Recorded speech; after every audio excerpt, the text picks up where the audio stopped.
السلام علیکم ورحمۃ اللہ نحمدہ ونصلی علی رسولہ الکریم اما بعد فاعوذ باللہ من الشیطان الرجیم بسم اللہ الرحمن الرحیم رب اشرح لی صدری ویسر لی امری واحلل عقدۃ من لسانی یفقہوا قولی۔ سورہ تغابن کا ترجمہ پڑھ لیتے ہیں آج۔ بسم اللہ الرحمن الرحیم۔ تسبیح کرتی ہے اللہ کی ہر وہ شے جو آسمانوں میں ہے اور ہر وہ شے جو زمین میں ہے، اسی کی بادشاہی ہے اور اسی کے لیے حمد ہے اور وہ ہر چیز پر قادر ہے۔ وہی ہے جس نے تمہیں پیدا کیا ہے، پھر تم میں سے کوئی کافر ہے اور کوئی مومن، اور جو کچھ تم کر رہے ہو اللہ اسے دیکھ رہا ہے۔ اس نے آسمانوں اور زمین کو پیدا کیا حق کے ساتھ، اور اس نے تمہاری صورت گری کی تو بہت ہی عمدہ صورت گری کی، اور اسی کی طرف سب کو لوٹنا ہے۔ وہ جانتا ہے جو کچھ آسمانوں اور زمین میں ہے، اور وہ جانتا ہے جو کچھ تم چھپاتے ہو اور جو کچھ تم ظاہر کرتے ہو، اور اللہ اس سے بھی باخبر ہے جو تمہارے سینوں کے اندر ہے۔ کیا تمہارے پاس خبریں آ نہیں چکی ہیں ان لوگوں کی جنہوں نے کفر کیا تھا پہلے، تو انہوں نے اپنے کیے کی سزا چکھ لی اور ان کے لیے دردناک عذاب بھی ہے۔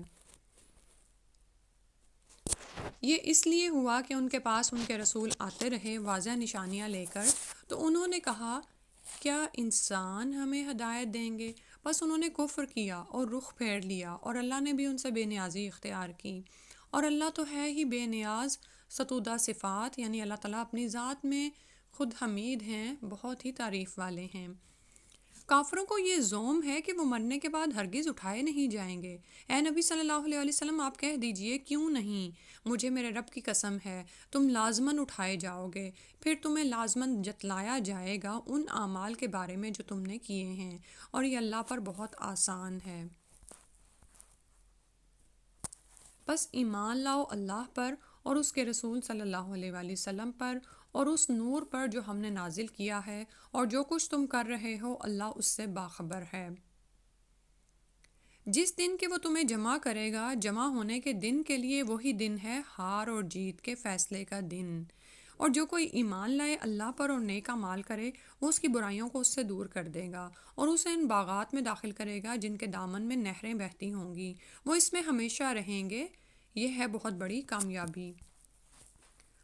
اور جنہوں نے انکار کیا اور تکذیب کی ہماری آیات کی، وہی ہوں گے جہنمی، وہ ہمیشہ رہیں گے اس میں، اور وہ بہت برا ٹھکانہ ہے۔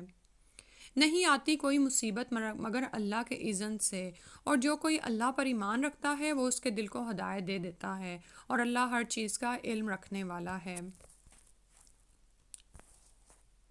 اور اطاعت کرو اللہ کی اور اطاعت کرو رسول صلی اللہ علیہ وآلہ وسلم کی، پھر اگر تم نے پیٹھ موڑ لی تو جان لو کہ ہمارے رسول صلی اللہ علیہ وآلہ وسلم کے ذمے تو صرف صاف صاف پہنچا دینے کی ذمہ داری ہے۔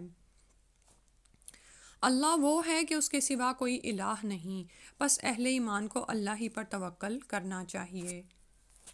اے ایمان کے دعوے دارو، تمہاری بیویوں اور تمہاری اولاد میں سے بعض تمہارے دشمن ہیں، سو ان سے بچ کر رہو، اور اگر تم انہیں معاف کر دیا کرو اور چشم پوشی سے کام لو اور بخش دیا کرو تو اللہ بہت بخشنے والا نہایت مہربان ہے۔ تمہارے مال اور تمہاری اولاد تمہارے لیے امتحان ہیں، اور اللہ ہی کے پاس اجر عظیم ہے۔ یہ بات ایسی ہے کہ ہم اپنے پلے باندھ لیں، ہے نا، کہ مال اور اولاد ہمارے لیے آزمائش ہیں، یہ ہمارے لیے فتنے ہیں، اور اولاد اور بیویوں میں سے بعض ہمارے دشمن ہیں، ٹھیک ہے۔ تو یہ دنیا میں انسان کو کس لیے دیے گئے ہیں؟ تاکہ وہ ان کے ساتھ اچھی طرح معاملہ کر کے اور اپنے مال کو اچھی طرح استعمال کر کے اپنی آخرت کما لے۔ بس اللہ کا تقوی اختیار کرو اپنی حد امکان تک، اور سنو اور اطاعت کرو اور خرچ کرو، اللہ کی راہ میں یہی تمہارے لیے بہتر ہے۔ اور جو کوئی اپنے جی کے لالچ سے بچا لیا گیا تو ایسے ہی لوگ ہوں گے فلاح پانے والے۔ اور اگر تم اللہ کو قرض حسنہ دو گے تو وہ اسے تمہارے لیے کئی گنا بڑھا دے گا اور تمہیں بخش دے گا، اور اللہ شکور یعنی قدردان بھی ہے، اور حلیم یعنی بردبار بھی ہے۔